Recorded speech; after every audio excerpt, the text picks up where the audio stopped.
ನಮಸ್ತೆ ಗೆಳೆಯರೇ, retail daddy software YouTube ಚಾನಲ್ಗೆ ಸ್ವಾಗತ. ಇವತ್ತು ನಾವೇನು ಕಲಿತಾ ಇದ್ದೀವಿ ಅಂದ್ರೆ ಇಂಟ್ರೆಸ್ಟಿಂಗ್ ಆಗಿರೋವಂಥದ್ದು ಸ್ಟಾಕ್ ಇನ್ ಹ್ಯಾಂಡ್ ಹೇಗೆ ಯೂಸ್ ಮಾಡೋದು ಈ ಸಾಫ್ಟ್ವೇರ್ ಅಲ್ಲಿ ಅನ್ನೋದು ನೋಡೋಣ. ಸೊ ನೀವು ಈ ಸಾಫ್ಟ್ವೇರ್ ಓಪನ್ ಮಾಡಿದಾಗ ಇಲ್ಲಿ ಕಾಣಬಹುದು ರೆಕಾರ್ಡ್ಸ್. ಈ ರೆಕಾರ್ಡ್ಸ್ ಅಲ್ಲಿ ನಿಮಗೆ ಸ್ಟಾಕ್ ಇನ್ ಹ್ಯಾಂಡ್, ಈ ಸ್ಟಾಕ್ ಇನ್ ಹ್ಯಾಂಡ್ ಅಲ್ಲಿ ಜಸ್ಟ್ ನೀವು ಒಂದು ಕ್ಲಿಕ್ ಮಾಡಿದ್ರೆ ಶೋ ಆಲ್ ಸ್ಟಾಕ್ಸ್ ಅಲ್ಲಿ ನಿಮ್ಮ ಹತ್ರ ಇರೋ ಎಲ್ಲಾ ಪ್ರಾಡಕ್ಟ್ ಲಿಸ್ಟ್ ಪ್ಲಸ್ ನೀವು ನೋಡ್ಬೋದಾಗ ಇರೋಂಥದ್ದು ಇಲ್ಲಿ ಕ್ವಾಂಟಿಟಿ ಆ್ಯಂಡ್ ಯೂನಿಟ್ ಎಲ್ಲಾನು ನೀವು ಒಂದೇ ಪೇಜಲ್ಲಿ ನೋಡ್ಬೋದು. ಸೊ ಇಲ್ಲಿ ನೋಡ್ಬೋದು ನೀವು ಈಗ ಎಲ್ಲದರಲ್ಲೂ 100 ಕ್ವಾಂಟಿಟಿ ಇದೆ. ಯೂನಿಟ್ ಬಂದ್ಬಿಟ್ಟು ಬೇರೆ ಆಗಿರ್ಬೋದು, ಕೆಜಿಸು, ಪ್ಯಾಕೆಟ್ಸು, ಬಾಕ್ಸಸ್ಸು, ಪೀಸಸ್ಸು ಎಲ್ಲ ಇದೆ. ಸೊ ಫಾರ್ ಎಕ್ಸಾಂಪಲ್ ನಾನು ನಿಮಗೆ ಈಗ ಕ್ಯಾಬೇಜ್ ತಗೊಳ್ತೀನಿ. ಕ್ಯಾಬೇಜ್ ಎಷ್ಟಿದೆ? 99 ಇದೆ ಅಲ್ವಾ? ಇವಾಗ 102. ಸೊ ನಾನು ಸೇಲ್ಸ್ಗೆ ಹೋಗಿ ಸೇಲ್ ಮಾಡಿ ನೋಡೋಣ ಏನಾಗುತ್ತೆ ಕ್ಯಾಬೇಜ್ ಅನ್ನೋದು.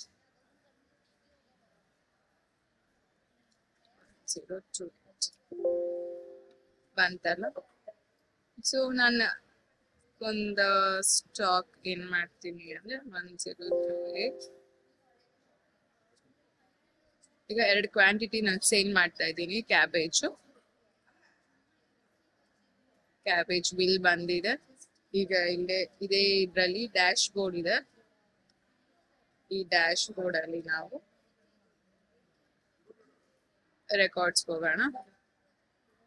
ಇಲ್ಲಿ ನೀವು ನೋಡ್ಬೋದು stock in hand. Okay, same stock in hand ಅಲ್ಲಿ ಇಲ್ಲಿ ಟೈಪ್ಸ್ ಇದೆ. Bar code and product name, category wise ಎಲ್ಲ ಸೆಟ್ ಮಾಡ್ಬೋದು.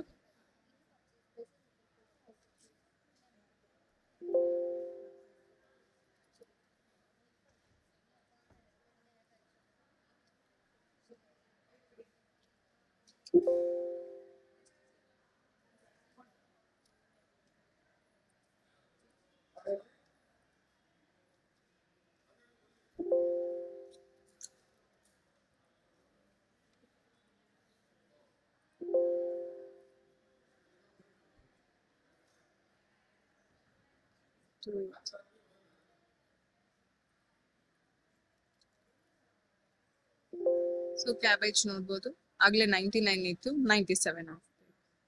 ಸೊ ಇದೇ ವ್ಯತ್ಯಾಸ ನಿಮಗೆ ಸ್ಟಾಕ್ ಇನ್ ಹ್ಯಾಂಡ್ ಅಲ್ಲಿ ಈಸಿಯಾಗಿ ಗೊತ್ತಾಗುತ್ತೆ. Retail data just fraction of seconds. ನೀವು ಈಗ ಮಾಡಿರೋ ಟ್ರಾನ್ಸಾಕ್ಷನ್ ಅಲ್ಲಿನೂ ಮುಂಚೆ ಟ್ರಾನ್ಸಾಕ್ಷನ್ಗೂ ತದನಂತರ ಟ್ರಾನ್ಸಾಕ್ಷನ್ಸ್ ನೋಡ್ಬೋದು ಸ್ಟಾಕ್ ಇನ್ ಹ್ಯಾಂಡ್ ಎಲ್ಲಿದೆ, ಎಷ್ಟಿದೆ ಅಂತ.